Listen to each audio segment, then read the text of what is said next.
Okay, Erev Tov, everybody. A pleasure to welcome making her Torah in Motion debut, Shayna Kravetz. Always nice to have new people teaching. I guess I've known Shayna for a while, though we reconnected, heard her give a shir on Hanukkah, which is why I invited her to speak at the Parshat shir. Shayna is a native of Winnipeg, Manitoba, and like many Winnipeggers, is now living in Toronto. She's a graduate of Stern College. She's worked as a lawyer, a medical journalist, and for the past many years is a teacher in many different avenues and places. And it's really a pleasure to welcome her to Torah Motion. Bakasha Shayna, it's all yours. Okay, thanks, Rabbi Jay. So first of all, can everyone hear me? Yes, okay. Second of all, I know you may feel uncomfortable about having us peer into your homes, but I'm much happier if I can see faces. So if you can, it would be great if you would turn your cameras on and not make me teach the little black box. But no pressure. Third, there is a source sheet. I know that Rabbi Jay posted it in the chat room, and I assume he's going to, there it is. And so you can go there. I will also be using the screen share sometimes to refer to it. Um, and hopefully we will be able to talk our way through the materials and through the Parsha itself. Next, um, I am hoping that you will have questions. If you do, either you can use the little magic thing that makes a hand appear and wave at me. I forget what it's officially called, but the question indicator, or just wave into the screen, and hopefully I'll see you if your screen is open. Okay, questions so far? Nope. Okay, let's go. So we're looking at Parshat Terumah, and it's like going over the edge of a cliff because until now this has been a very eventful book, right?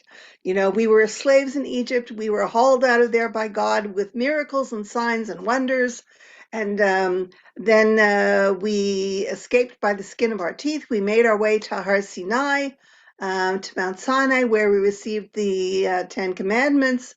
As a follow-up to the Ten Commandments, we started to get details about how to live a Jewish life, the starter set of mitzvot, and then all of a sudden we get to Parshat Terumah, where we are now.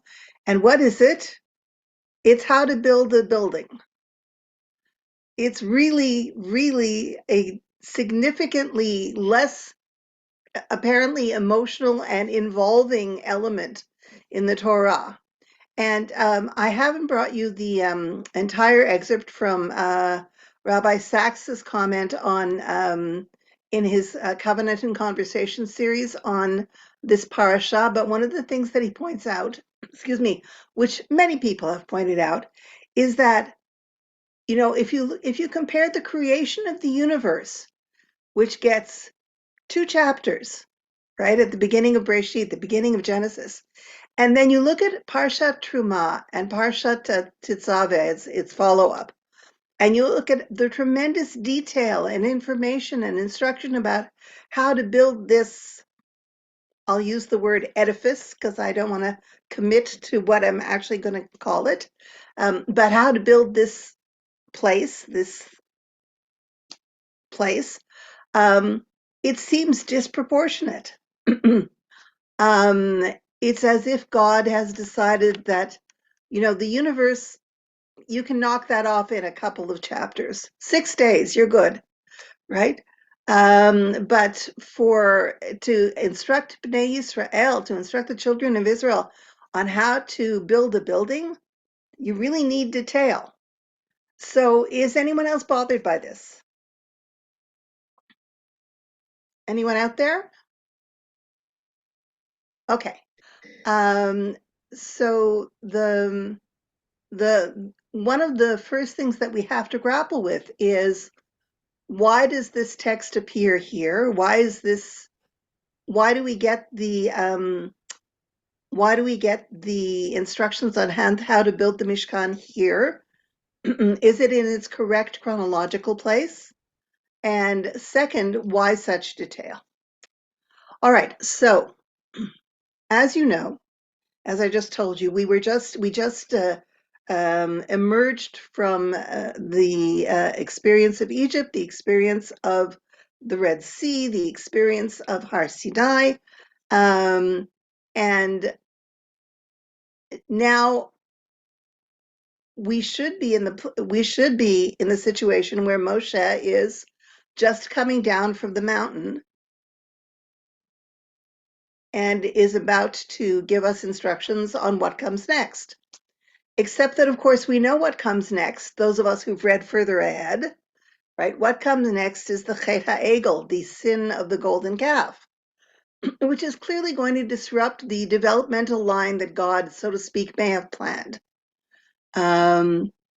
Moshe comes down from High Sinai, and instead of being able to gather Bnei Israel and tell them, okay, we're going to establish a structure that we're going to use as a kind of portable accompaniment that will let us have a place, so to speak, where we can talk to God, where I, Moshe, can go in and talk to God.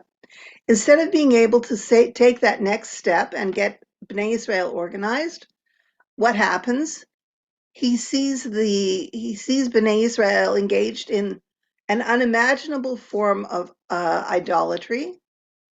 He breaks the tablets that he's brought down from Har Sinai, and he is both furious and despairing. And it takes a couple of months to straighten all this out, right?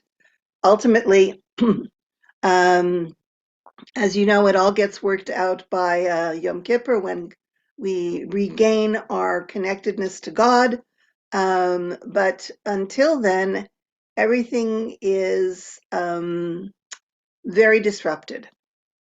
So you can imagine that there was a plan, that God, as it were, had a plan, but that Bnei Israel diverged from God's expectations.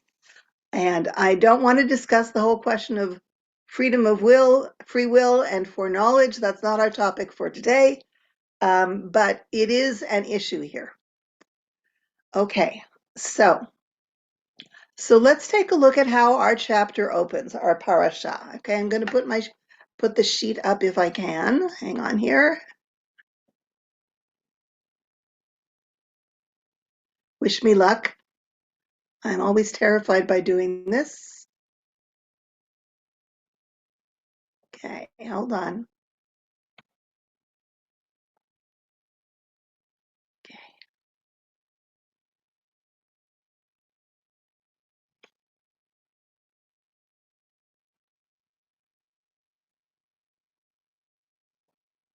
See the share screen on the bottom? There we go. Okay. Is it up there? Can you see it? We see the black box, nothing. You have sharing, but nothing's actually You don't. appearing. It's just the left Here we Okay, go. it's Okay, yeah. Now it's there. Now we see. Yeah. okay. Great. Okay, so I've grabbed a couple of verses from the parsha, and I want to highlight the different words that are used to describe this thing that we are building. Okay, some of these verses will be very familiar to you. Some of them maybe not so much. Okay, so the first one is a very famous one. It's God speaking to Moshe, and he says, "V'asuli mikdash," they will make me, I've translated that as a sanctuary, "v'shachanti b'tocham," and I will dwell among them. And of course, many commentaries have addressed the question of why God dwells not in the place, but among the people. And the classic explanation that it's not the building that matters, it's what happens inside the building. It's the willingness of Bnei Israel to create something that will let them focus and connect with God. The material sacrifices they're going to make, the emotional honesty that they're going to bring in their tefillah, okay? If they can manage that, then it's not the building, it's the spiritual connection that matters. V'shachanti b'tocham, I will dwell among them. But notice, please, that the building is described here as a mikdash, right? But the word that God uses is shachanti. And you would expect, if you were a linguistic purist, that the word would be asuli mishkan, right? They will make me a dwelling place and I will dwell. But that's not what happens here, okay? All right. Now the next verse, okay? Kichol asher ani mare otcha et tavnit hamishkan ve'et tavnit kol kelav v'chein ta'asu. Okay? According to all that I will show you, God continues, the pattern for the Mishkan, notice please that this is the word that relates to Shachanti, that's the same root, okay? And the pattern for all its equipment, and so shall you do. Okay, so we've already gotten two words. We have Mikdash, we have Mishkan.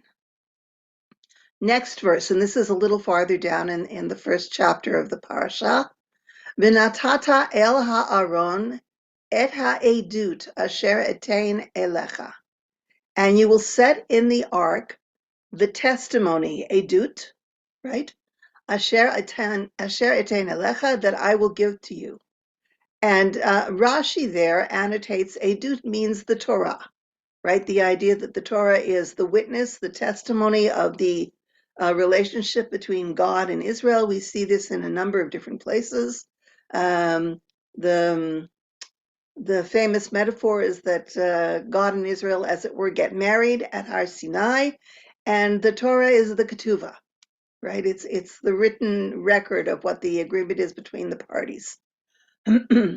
Okay, so we're told that God expects us to put the edut into the aron, into the ark. We don't know where the ark is, but we know it's eventually we know it's in the Mishkan. And then the next verse that I'm going to bring you now is a couple of verses farther down, and again God is continuing to speak to Moshe. V'no'adati lecha sham. Now, I've translated that as I will be met. It's a reflexive or a passive form. God, as it were, is making himself available. V'no'adati lecha sham. I will make myself available to you there. V'dibarti itcha. I will speak with you. Me'al hakaporet, from above the cover. Mibein shnei hakruvim, from between the two cherubs. Asher al aron ha'edut, that are above the ark of the testimony. Et kol asher atzave'etcha, everything that I will command to you, el bnei Israel, for the children of Israel. So here is Hashem describing to Moshe how it's going to work. I, God, will make myself available, and I'll speak to you from above the kaporet, between the two angels, the two carvings, the two images, asher al aron ha'edut, that are on the ark of the edut. Remember, edut is Torah here, okay? And take a look now at v'no'adati, which I've translated as I will make myself available, I will be met by you, okay? But notice the root, okay? The root is the same as moed. It's appointment. It's a set time, okay? It's something that's established, right? A va'ad is a council that's appointed. A moed is a set time for a holiday, okay? So here is God promising Moshe, I will make myself available at a set time, and you'll know to come, and you'll know where to come, and that's where we'll meet. And then finally from the next chapter, V'hakimota et hamishkan, you will raise up the Mishkan, Kimishpato, according to its law, asher hareta bahar, which you were shown at the mountain.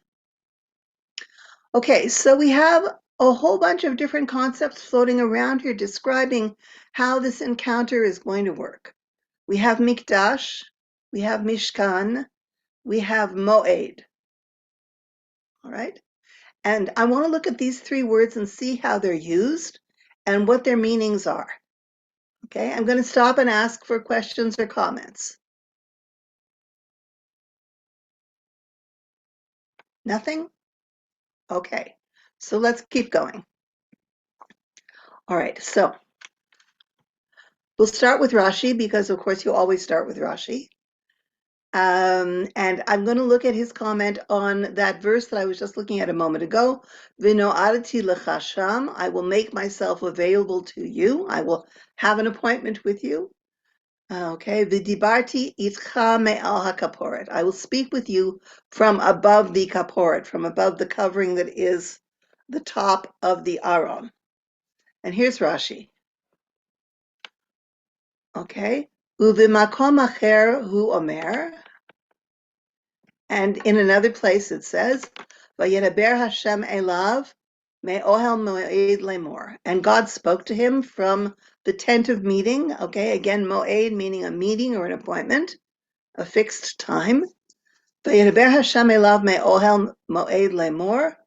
Okay, and Rashi then goes on to say, "Zeh hamishkan." So he is identifying the Ohel Moed, and he is saying it is the Mishkan. Okay, michutz la parochet, outside of the veil. So he is, as it were, subdividing and saying there's a part that is within and a part that is excluded. Okay, and this is bothering Rashi. Okay, why? Because he says, look at what it says in our verse, in our parak, in our parsha. Okay, the dibarti itcha me'al hakaporet. I'm going to speak to you from above the kaporet, and in elsewhere it says, God spoke to him from the Ohel Moed. So where is Moshe? Is he inside the Ohel? How close is he getting to the experience of being in the same, as it were, room with God? And so Rashi is bothered by this, and he says these two verses are in contradiction. Nimtzeu shnei ktuvim makishim ze et zeh. When you have two verses that contradict one and the other, Ba hakatuv hashlishi, a third verse comes, v'hichriya beinehem, and settles the conflict between them. And he brings a verse from Bamidbar, chapter 7. And for those of you who know chapter 7, yes, it does have 89 verses. That is the long chapter in which all of the princes of the tribes bring the sacrifices that were brought at the establishment of the Mishkan, of the Ohel Moed. And at the very end of that very long chapter, you have this verse that Rashi brings, Uvivo Moshe el Ohel Moed, when Moses came, as Moses came to the tent of meeting, Vayishma et hakol midaber elav, he heard the voice speaking to him, me'al hakaporet, from above the kaporet. Okay, so as it were, wherever Moshe is, the voice of God is just beyond. So if he's outside the Ohel Moed, he hears God's voice coming from within the Ohel. If he goes into the Ohel Moed, he hears God's voice coming, as it were, from behind the veil, from above the ark. Right?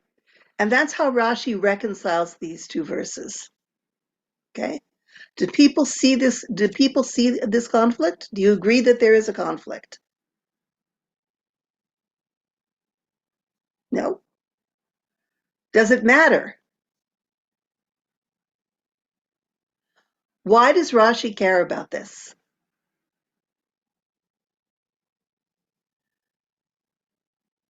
Okay, I can't hear anyone. I think you're all muted. Let me see if I can demute you.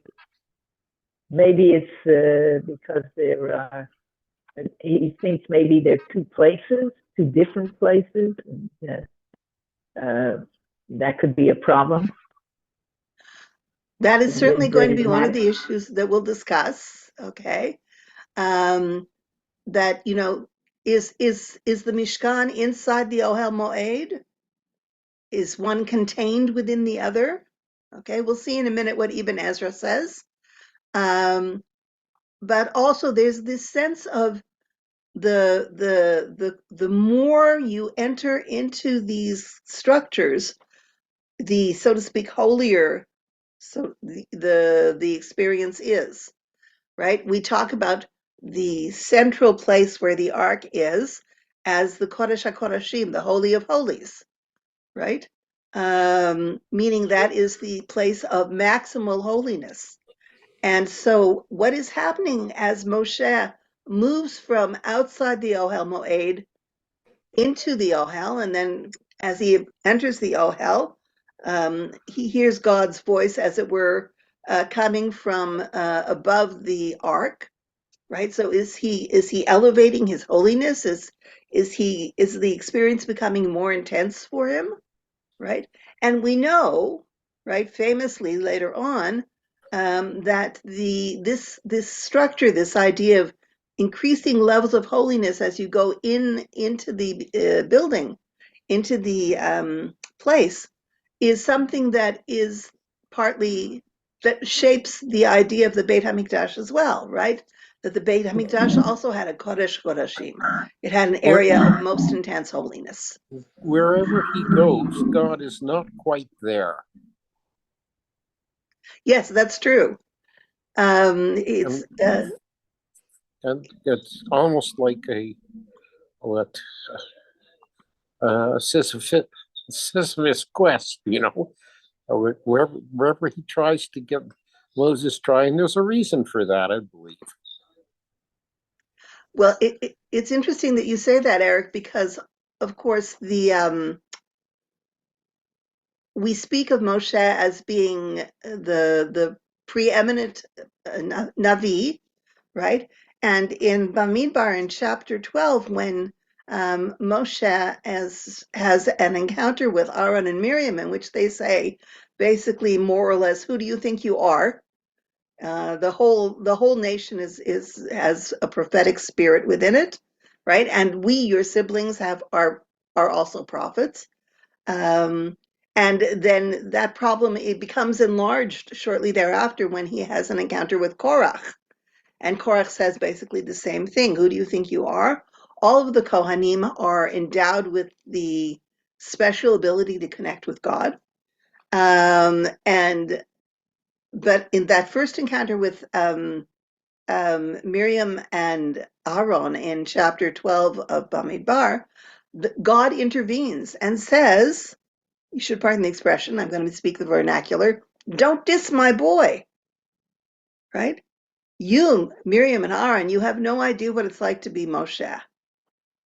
But Moshe is the only one who sees me in as direct a way as possible. Okay. But Eric, of course, you'll remember, I'm assuming you all will remember that after the Chet HaEgel, after Moshe manages to re-engage with God and inveigles Bnei Israel back into God's great good graces, right? Moshe does what none of us could ever imagine doing and says to God, as it were, so tell me your secret. How do you run the universe? Right? And God says to Moshe, no deal. I'm not going to let you see me. I'm going to put you into this little crevice in the rock. I'm going to pass by and you're going to see my back. You're going to see what I leave behind me. In other words, you can say metaphorically, you can see the past, but you can't see the future. You can't know the plan, right? So even Moshe is unable to achieve the actual knowledge that he seeks. And we see this demonstrated in the description of the encounter at the Mishkan or at the Ohel Moed.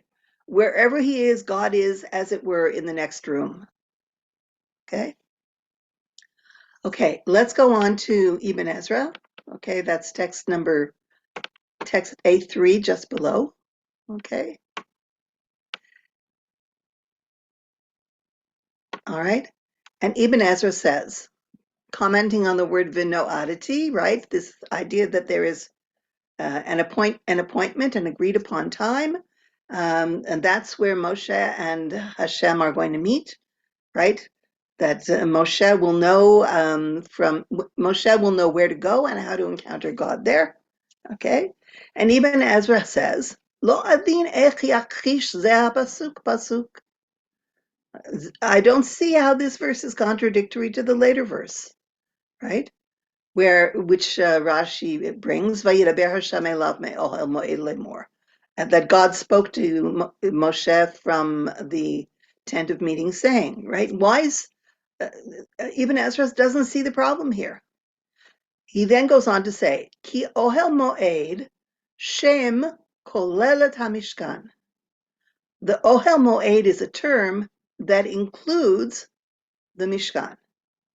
So he says Ohel Moed is a broader idea, and included within it is the idea of Mishkan, that the Moed is a larger concept. It's hard to say that it's a larger structure. I mean, we don't know about the physicality of these things, but we do know that even Ezra is presenting the idea that the Mishkan is included within the idea of the Moed. Okay? Ki ohel moed shem kolel et hamishkan ve'et kol asher bo. The ohel moed is a term that includes all of the mishkan and everything that is within it. The en tzorech lemachriya, there's no need to reconcile or settle any contradictions. Okay? So Ibn Ezra is not bothered by this. Ibn Ezra says, I'm fine with this. The distinction between ohel moed and mishkan is not one of size or even location. One is included within the other. And so as Moshe moves towards the Ohel Moed, he is simultaneously moving towards the Mishkan. And the experience is going to apply regardless of which term you use to describe what he's undergoing. Okay? Okay. One last text on this. This is Rashbam, still on our same verse. Okay? Dvar ha'amur mikdash, the term that is referred to as mikdash. Here, watch what he does. Lishon moed, a term for a fixed place. Okay? Shamit kadesh umizdamein alehem lidvar muchan, that is sanctified and prepared for them for and made available for them for a prepared matter. In other words, God is setting it up. God is telling Moshe, this is what it's there for. This is where you'll know to meet me. You'll be able to tell the time because there'll be clouds. There'll be an indication that I'm there, right? The tent of meeting will be filled with a cloud, and you'll know where to look because it'll be the tent of meeting, the place Moed, the appointed place. And that's why it says, Kidichtiv v'no'adati shama livnei Yisrael. I will be met. I will make myself available to meet for the children of Israel there. Okay? Okay. So far we have these three concepts. We're not, with all due respect to Rashi, I'm not so bothered by this question as he is. Maybe that's my ignorance. But he is essentially saying that the Rashi sees a contradiction as to how the voice of God emerges to Moshe, but reconciles them by saying it's a kind of wherever Moshe is, the voice is coming from the next place, the place beyond. Okay? Now, if this is so, if the purpose of the Mishkan, the Ohel Moed, is to provide a place for focus, then why do we need it? Famously, isn't God everywhere? Isn't that a belief that we operate with? And in fact, I'm sure you remember from Hanukkah, which was not so long ago, that the excerpt from Melachim Aleph, where Shlomo is giving the dedication speech for the Beit HaMikdash, and he says, as it were, this is crazy, right? God is everywhere. God is beyond physical limitations. God doesn't fit between walls and ceilings, right? So what are we doing here? I mean, it's a lovely building. It's very pretty. We put good stuff in it, right? And we see that also with the Mishkan. When you go back to the description of what's involved, you can see that the the the action of Bnei Israel in working on the Mishkan was an aesthetic action, right? They are using beautiful things. They're using furs, they're using jewels, they're using luxurious things, right? And for those of you who are wondering where they got that from, of course, famously they borrowed it. They they asked for it. The question of borrowing versus taking is another question, but they asked for it as they were leaving Egypt. And so they have all of these lovely things to use to create a beautiful place. And we certainly do have an idea of Hidur Mitzvah, the idea that it is one thing to do a mitzvah with the bare minimum, but there is something else that happens when you elevate a mitzvah by doing something extra, something lovely, right? For those of you who bein shlicht, who light candles, right, on Shabbat, you can light candles on a piece of foil, but most of us choose not to do that. Most of us choose to use something lovely, silver candlesticks, crystal, whatever we have, right? Similarly, we use our best clothing, we use our best dishes. We try to transform Shabbat so that it is made more beautiful, Hidur Mitzvah, right? And so we certainly have this idea that in building the Mishkan, Bnei Israel were contributing something lovely.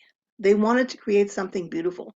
And of course, famously, ultimately with the Beit HaMikdash, it was renowned for its beauty, right? It was a tourist attraction. And so we see here the beginnings of that, the idea that in one sense, it is enough to have an encounter of honesty and seriousness with God. But on the other hand, you want to make it special. Even if that's just a reflection of the human weakness that says, I need something to help me understand that this is not an ordinary event, that I'm engaged in something important here. And so I will dress up. I will go to a special place. I will borrow special words that someone else has written for me to help me articulate what I myself am not so easily able to say, right? Why do we say Tehillim? It's because, among many other reasons, David HaMelech was a tremendous poet. And he wrote beautiful words that say things that we could not in ourselves find words to say. And you can say that about all of the Siddur, all of the tefillot that we say, that they help us to break open our hearts by making the encounter special. Well, similarly, the contributions that Bnei Israel made when they were building these places were also designed in part to make them feel special, to make it seem an important occasion. And if you take a look at the description, right at the beginning of Parshat Terumah, it talks about Kol ish asher yudvena libo, every person whose heart moves him, right? The idea being that it's not just that you are giving what you can, what's what I want? You're not just giving with the bare minimum, what you can get away with giving, You're giving more than that. You're giving what your heart moves you to give, right? There's a bare minimum in one aspect, right? There's the machatzit hashekel, the half a shekel, that everyone gave regardless of their income or their financial position. But then beyond that, there was those who were able to and chose to give what their hearts moved them to give. And we have a principle, Rachmana Liba Boy. God asks for the heart, right? That it's not the object, it's what the object represents. That it represents a decision to give something up, to share something.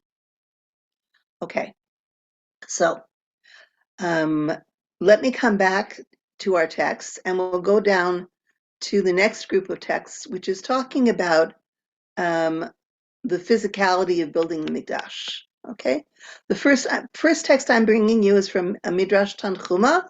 It's borrowed from Ki Tisa, that's the parsha where the Chet HaEgel is reported, but it has something relevant to what we're talking about right now. Okay, so people see the piece that I'm marking. Okay, Midrash Tanchuma. Rabbi Yehuda Bar Simon Amar. Rabbi Judah ben Salmon said, Shlosha dvarim shama Moshe mipi hadvora. Moshe heard three things from the voice of the mighty, v'nivhal, and was startled, was taken aback, v'nirtal la'acharav, and was thrown back on his heels. B'sha'ah amar lo va'asuli mikdash, at the time when God said to Moshe, let them make me a temple, a holy place, a sanctuary, v'shachanti b'tocham, and I will dwell among them. Right? And notice not among the temple, amid the temple, but among the people. Okay, so Amar, right? Moshe says to God, Ribono Shalom, or as I grew up with it, Ribono Shalom, right? Master of the universe. Hine Hashamayim u'shmei Hashamayim lo yichalkelucha. See, the heavens and the heavens above the heavens cannot encompass you, right? Moshe is, as it were, quoting from the book of Malachim, from Shlomo's dedication speech. Amar lo, God says to Moshe, Moshe, lo kishem she'ata savur. It's not according to how you've reasoned this out. Your reasoning is faulty. Ella, esrim karish b'tzafun, do 20 planks, 20 panels in the north, the esrim b'daram, 20 in the south, ushmone b'ma'arav, and 8 in the west, ushmone b'mizrach, and 8 in the east. The atzamtzem shchina shali, I will shrink down my indwelling presence, the eshkon beinehem, and I will dwell among them, meaning among the walls. Uchtiv, and it's written, Vino adati lechasham vidibarti, etc. Right, that's the same verse we've been looking at. I will be met there by you, and I will speak to you. Okay, so take a look at what's happening here. This is the contradiction, right? Remember, Shlomo says, and Moshe brings up this issue and says, "This is crazy. How are we supposed to minimize God into this building? That's not possible." And God's response is really interesting. He says, you put up the walls, right? The atzamtzem shchina shali, I will reduce my presence. And for those of you who are fans of Sefer Breshit, that atzamtzem should really ring a bell, because this idea of tzimtzum is used also in the Midrash on Breshit, right? That God's overwhelming presence in the universe would have prevented the creation of a physical universe, except that God engaged in tzimtzum. God, as it were, shrank back, right? The reference is, as it were, pulled up his skirts, right? To open a corner in which to place the physical universe. So this tzimtzum here is a reminiscence or a harking back to the idea of creation. And Another time, we can talk about all of the echoes of creation that are found in the building of the Mishkan, but here is Midrash Tanchuma giving us this little clue here, right? And basically God says, if you build it for me, I will fit myself in there, right? Don't worry that it's too small, okay? But now we have another voice heard from. This is the Talmud Yerushalmi, okay? And they're also going to address the question of space and the idea that God is going to fit into a defined space, as it were. Tanya, it's taught in a Braita. Minayin lemala me'asra shehi reshut acheret. How is it that we know that a distance higher than 10 hands breadth is another domain? Okay. And we have this idea, it emerges in a number of different places. It emerges in the context of the Sukkah, it emerges in the context of where you place a Chanukia, right? You know, that it has to be visible and locatable, okay? So how do we have this idea that something that is more than 10 hands breadth high is in another domain? Amar Rabbi Abahu b'shem Reish Lakish. Rabbi Abahu said in the name of Reish Lakish, Dichtiv, as it says, as it's written, V'no'adati l'chasham, right, our verse, I will be met there for you. V'dibarti itcha me'al ha'kaporet, and I will speak with you from above the kaporet. Uchtiv sof Parshat Yitro, and there's a similar, there's another verse that appears at the end of Parshat Yitro, in other words, a couple of weeks ago, as we measure time. Uchtiv atem reitem, ki min hashamayim dibarti imchem. You have seen that I've spoken with you from the heavens. Okay, and the Yerushalmi is going to compare these two verses and going to point out that each of them is dibarti, right? I have spoken. Ma dibur shene'amar lahalan reshut acheret. Just as when it says in that other place that just as when it refers to dibur in that other source, it's referring to another domain. Af dibur shene'amar kan reshut acheret. Even so, the reference to dibur here is also a reference to another domain, right? So the Yerushalmi is telling us that this business of, God is going to be encompassed within the Mishkan is maybe not quite accurate, because we see that when God is 10 tvachim, 10 hands breadth higher, that it's treated as if he is in another domain. And then here comes the Talmud Bavli, which is even more disruptive. Okay, this is from Masechet Sanhedrin. Okay. Amar Rav Huna. Okay. Rabbi Huna says, Kra'e ketive me'ikare. Okay, that there are verses written about this principle, this idea of physical distance and God. Okay. Ktiv v'no'adati l'chasham v'dibarti itcha me'al kaporet, right? So the first verse is the verse that we've been looking at all along, right? This verse from the construction of the Mishkan, where it says, I will talk to you from above the kaporet. The Tanya, and it's learned in a Braita, Aron Tisha, the ark was 9 handbreadths tall. The kaporet tefach, the kaporet was another hand's breadth.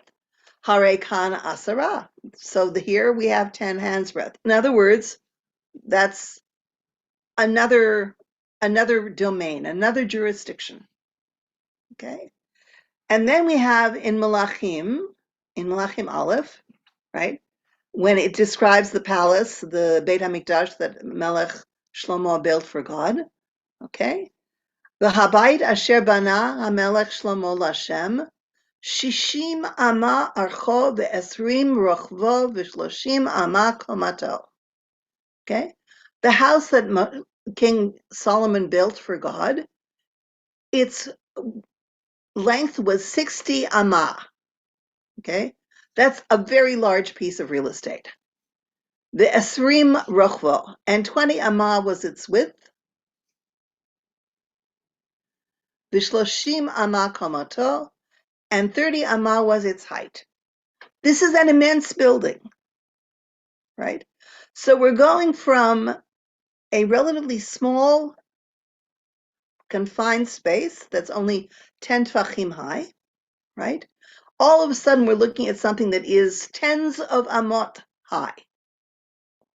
Okay, and then finally, the Sanhedrin brings from Sefer Yeshayahu, Liv Sof Tiv. In the end, it's written, Ko Amar Hashem, thus said God, Hashamayim Kisi, the heavens are my throne, the Haaretz Hadom Ragli, and the earth is my footstool. Eze Bait Asher Tivnuli. What house can you build for me? Right? So what's happening here?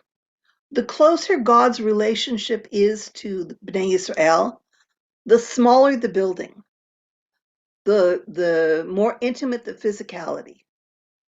The illusion of connectedness is maintained because, as it were, God is someplace that is visible, that is accessible, right? And that seems, as it were, on a human scale, right? But the more distant we come, the more alienated we become from God, the more space there needs to be. So when Shlomo builds his palace, when Shlomo builds his Beit HaMikdash, Freudian slip there, when Shlomo builds his Beit HaMikdash, it's a much bigger structure. And on the one hand, you can say, well, that's because he had throngs coming there. But of course, there were throngs that used to come to the Mishkan. But the size, the increase in size of the Beit HaMikdash as regards to the Mishkan was a reflection of the fact that the relationship between God and Israel was starting to decay. Right? It is in Shlomo's era that we see the beginning of the end of the union of Israel. Right? We see the dissipation of the house of David, the conflict among his descendants, the ultimate rupture of Yisrael and Yehudah. And finally, when we get to Sefer Yeshayahu, the book of Isaiah, where is God dwelling? The heavens are his throne, and the earth is his footstool. But where is the house that we have built him? Right? It reminds me, lahavdil, of those famous pictures of Putin, Vladimir Putin, sitting with his so-called staff, his so-called loyal staff, except that he's sitting at one end of the table and they're sitting 50 feet away, right? Because he doesn't trust them to get close to him. All right? So this sequence of texts suggests that as our relationship with God decays and becomes more difficult, as we fail again and again, God, as it were, withdraws, moves farther and farther away from us. And so even though ostensibly still part of the same universe, right? The Shamayim, Hashamayim Kisiva, Haaretz Hadom Raglai, right? The earth is my footstool, right? God is still, as it were, connected to the earth, connected to the planet we inhabit, but is more and more withdrawn, more and more distant. It's, as it were, the distinction between the God of the second chapter of Breshit, which is a very intimate God, a very present God, a God who, as it were, handles Adam in a very direct way and makes mud pies, as it were, gathers dust together to create the human being, and the God of the first chapter, the God of distance, the God of power, the God who speaks and things become. Not so intimate, right? So we see this happening in regard to where as it were, God chooses to express physical dwelling on earth, chooses to ask us to focus and connect to him, is through the larger the building, the more distant the connection. Okay. And I just want to take you to one more set of texts. And these are a couple of my favorite texts of all time. Okay. First, the first text is from Pirkei Avot, chapter 5. And those of you who know Pirkei Avot, the ethics of the fathers, the ethics of the ancestors, will know that chapter 5 is the chapter where it's lists of things. It has 10 things are this and 10 things are that, right? 10 things were created between at twilight of the last day of creation. And among other things, it has 10 trials that Israel tried against Hashem, 10 trials that Abraham had to undergo. And in the fifth Mishnah, it says, Asara nisim na'asu lavotenu b'veit hamikdash. There were 10 miracles that were done for our ancestors in the Beit HaMikdash. Okay? I didn't give you the whole list. You can look it up for yourself. But the two that matter for me are Umdim. I always see that as a polemic saying to people, don't romanticize what was in the temple. There's a great irony in those 10 miracles. And it's almost as if it's one big dad joke there in a way. But I've always felt that way about it. It's just saying, I'll tell you these things and you can figure out that what was going on in the temple wasn't what you're trying to romantically remember. It is an interesting question because, of course, in the very act of referring to all the things, all the nasty things that didn't happen, right, the text brings up the possibility that they could have happened, right? That there might have been flies landing on the meat for the offerings, that the smell of the burning flesh might have made women so nauseated that they would lose a pregnancy, right? All of these really challenging and difficult things are would have been real possibilities. So that, in the very act of listing them, it calls those possibilities to mind. But the two that I want to refer to specifically here, okay, one is Omdim Tzfufim Umishtarvim Rivachim, that worshipers would stand crammed together, but when they bowed down, when they prostrated themselves, they had ample room. Okay? So again, notice please how time and space are being played with here, right? That as it were, the time, as it were, the space within the Beit HaMikdash was subjective space. And it's a very Einsteinian kind of thing that's happening here, right? That it was in the perception of those who were engaged in worship, that when they were standing together, they were crammed together like sardines. And yet, when they came to the moment where they had to bow down, where they had to prostrate themselves, somehow they had room. Now, you can say miraculously space expanded.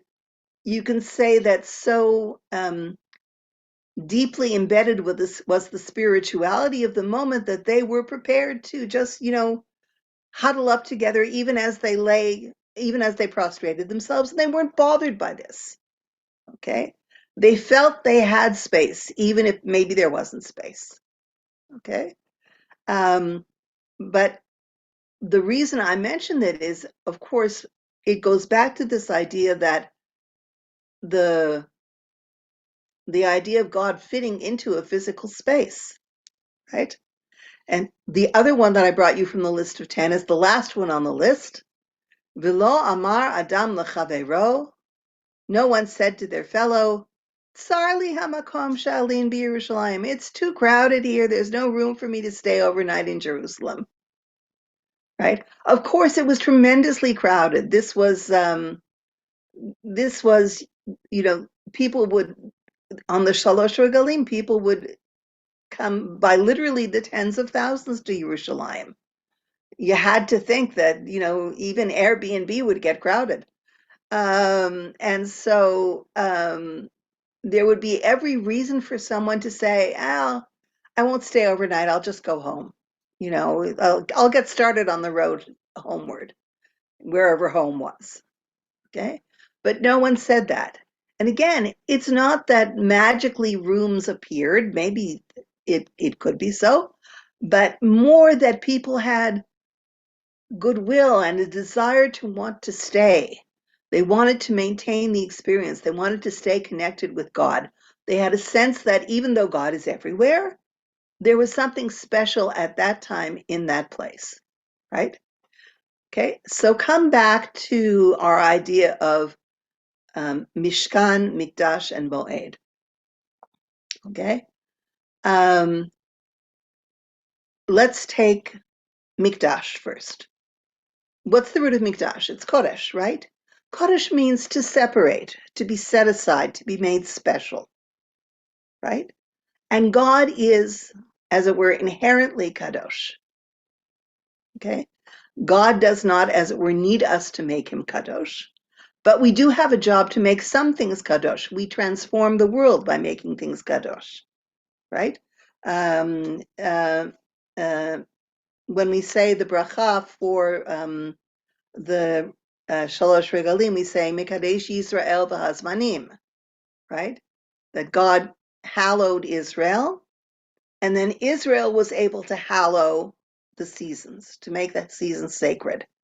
Okay, so Kadosh is sort of a top-down thing, right? That God is Kadosh and shares his Kedusha with us. Okay, next is Mishkan. The idea of the root here again is Shchuna, right? Shachen, right? To be a neighbor, to be in the district, to be local, to be immanent, I-M-M-A-N-E-N-T, right? This again is God, as it were, dipping into the world, engaging in a more immediate presence in our experience of the world. But again, we're on the receiving end. But then finally you have Moed, and Moed to me is the most interesting one, because Moed requires that both parties participate, right? There's an appointment time, and there's going to be a meeting, and both of us have to be there. God has to turn up, but we also have to turn up for this to occur. Okay? And with that in mind, I'm going to take you to almost my last text. Okay? This is from Masechet Yoma. Tanya, it is learned in a Braita, V'natnu b'nei Aharon hakohen esh al hamizbeach.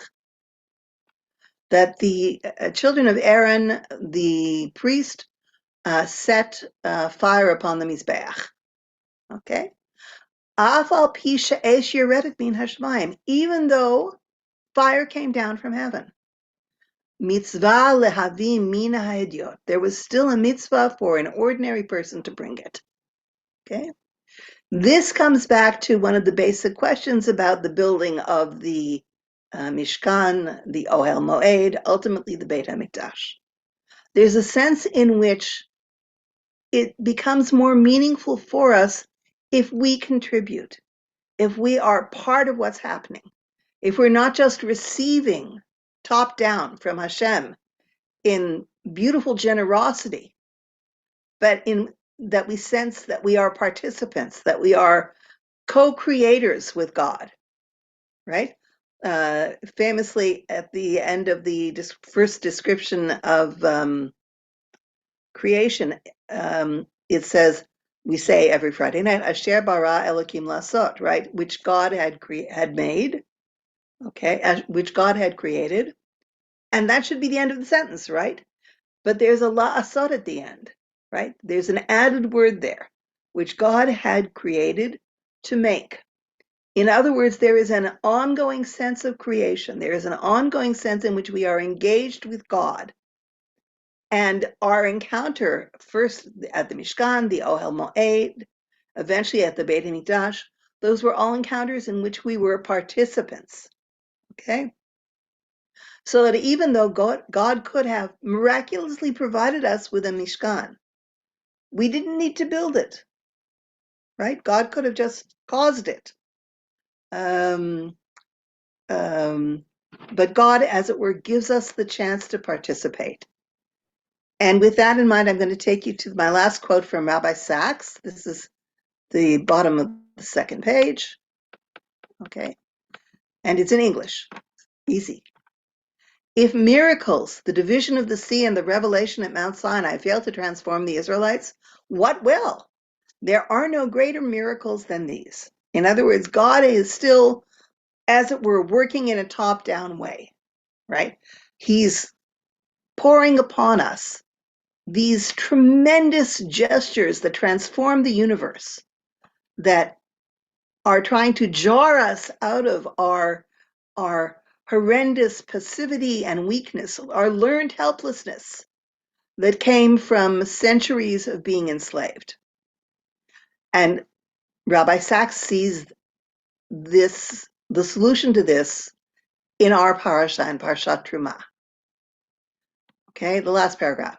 That is when God does the most unexpected things. He says to Moshe, speak to the people and tell them to contribute, to give something of their own, be it gold or silver or bronze, be it wool or animal skin, be it oil or incense, or their skill or their time, and get them to build something together, a symbolic home from my presence, a tabernacle. It doesn't need to be large or grand or permanent. Get them to make something, to become builders.